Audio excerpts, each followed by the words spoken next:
ginhawa at panating mabuhay. Sa mga tungkulin at hangarin ito, kasawan ako nito. FCCW na lagi natin kasama yung gabi, ating mga PWD, mga solo parent, siyempre po sa ating mga BOD na components, sa ating kapwa kagawad, sa ating mga staff. Lalo po kay Sir Benny, magandang umaga po. So sa ating mga tanod, parang kukunti tayo. Di ata na itong lahat. Dapat isang beses lang naman tayo sa buwan. Dapat kumpleto. Hindi yung PA lang ang duty ng pa-atin. Dapat kumpleto tayo. So congratulations na pala sa ating masipag na Jefe, sa ating sa ating mga deputy, sa pagkitas po ng tatlong rape cases. Nahuli po nila ng pagmulit po nila sa PNP. Pamulang po ang PNP ay nagpapaw din po sa atin ng pagkasalamat bilang pagtaluman ng ating mga talon. Napupuli po tayo.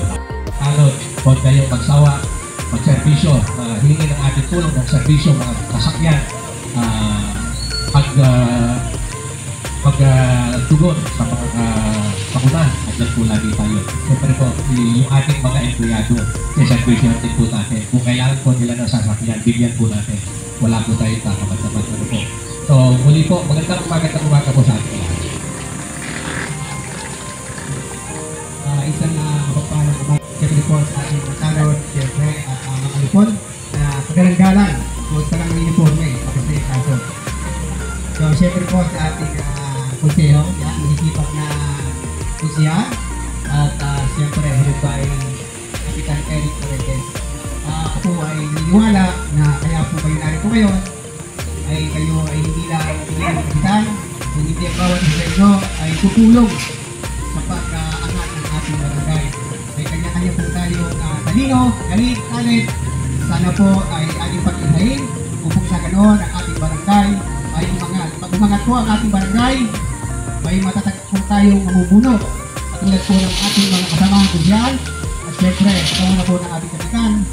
Ang pakiramdam ko po yung ayon na buwan na aming paglilingkod. Ating paglilingkod. Parang 3 taon na po tayong nanunungkulan dahil sa bilis po ng mga proyekto na ating ginagawa. Maraming pong salamat at sana po magtulong tayo. Kung ba nasabi at gusto kong gawin ng palakpakan nyo?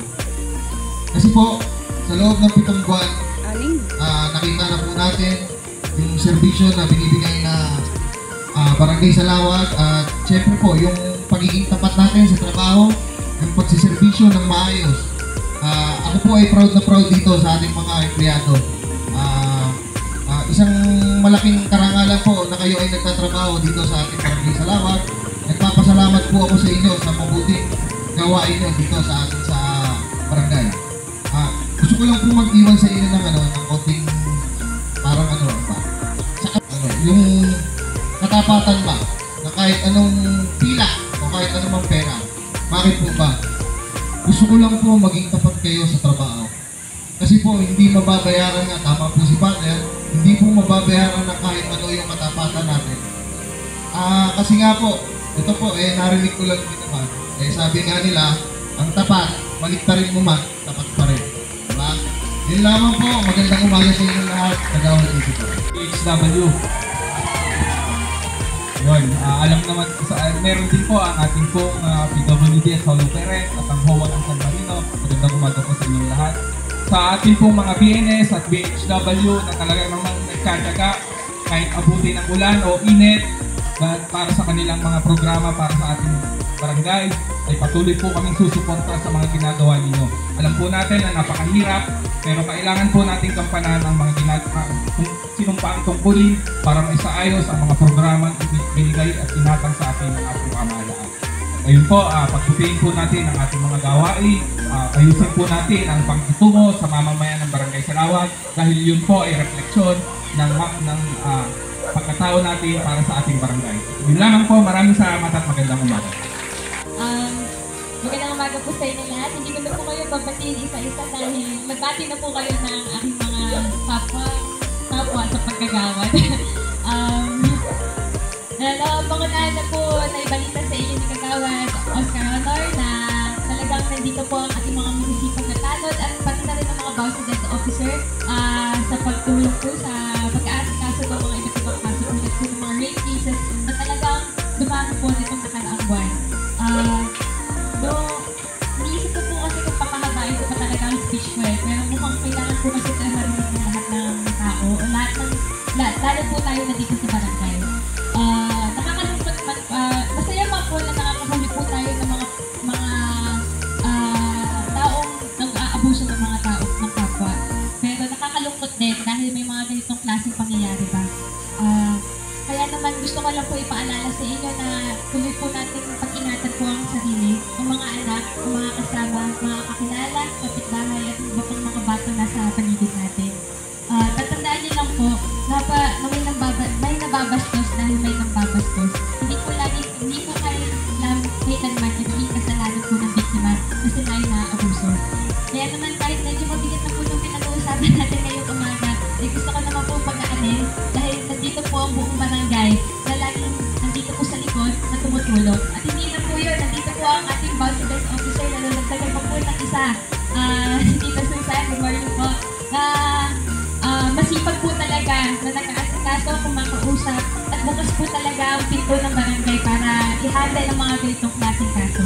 Ayun lamang po, maraming salamat at mag-ingat po tayo.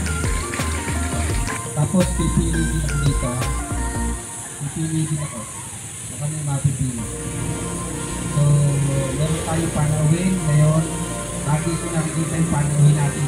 I-flag sa review natin ang ating mga PWD. Ayan, kapangan ng tadi. Ang ating mga solo parent na ngayon ay hindi na solo.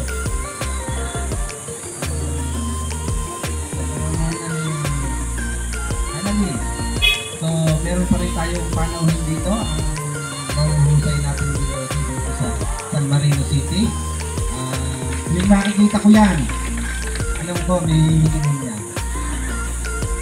Ang muna ni Press Arto, may Mr. Cato, may Naina, may Mr. Parameda. So,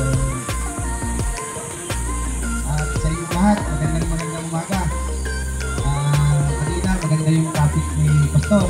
Ang mabuting pangalan ay dahil pa ang maraming kayamanan. Kaya mga kababayan, baka nagkakamali kayo ng pag-unawa doon sa sinasabi ni Pastor at gawin ninyo pag nagkaapo kayo o nagkaanak kayo ang pangalan Angel, Moises, Emmanuel. Meron po akong nabasa sa Facebook. Tigilan nyo na yung kapapangalan ng mga ganon dahil araw-araw nagpakakit. Sabi Diyos ko po, tigilan nyo na mga kapitbahay yung pagpapangalan. Ayun, si Angel, pinapakyo ako araw-araw. So, 6 na buwan na pala. 6 na buwan na tayong patuloy na tumutugon sa paglilingkod sa ating mga kababayan. Iba't iba man yung ating trabaho ay sinasasalamatan ko kayong lahat. Kahit na yung mga utility ng barangay na parati kong nakikita sa lansangan na patuloy na nagtatrabaho. Sana hindi na yung kagawad, tularan nyo na lang yung utility natin. Isang magandang ehemplo na empleyado ng barangay ang ating mga utility. Lahat sila tumutugon at walang personalan, walang pakialaman sa kanilang buhay, basta sila nagtatrabaho lang.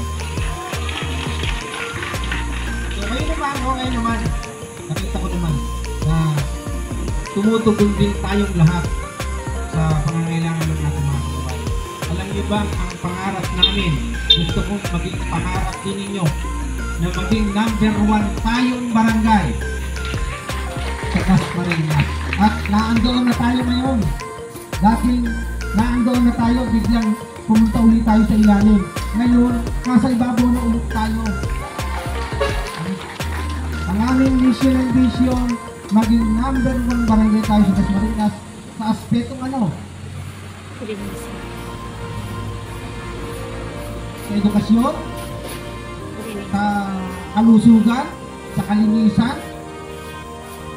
Sana maabot natin lahat yung pangarap natin kasi ang edukasyon isa sa pinaka-importante sa lahat. Ang kalusugan, ganoon din. ano yan eh, component. Pag nawawala ang isa, parang tayong katawan. Meron tayong paa, meron tayong ulo, meron tayong kamay. Pero pag nawawala na yung isa, siyempre, hindi na tayo balance. Para tayong ibon na nawawala yung isa pa. Dapat balance yung balance. So, yung pangarap natin na maging number 1 barangay sa Dasmariñas, abot na natin ngayon dahil sa ating pagtutulungan. Sa Marino, pagkatapos ng nagsaring mo, guys. Okay, so nakita niyo mga palo.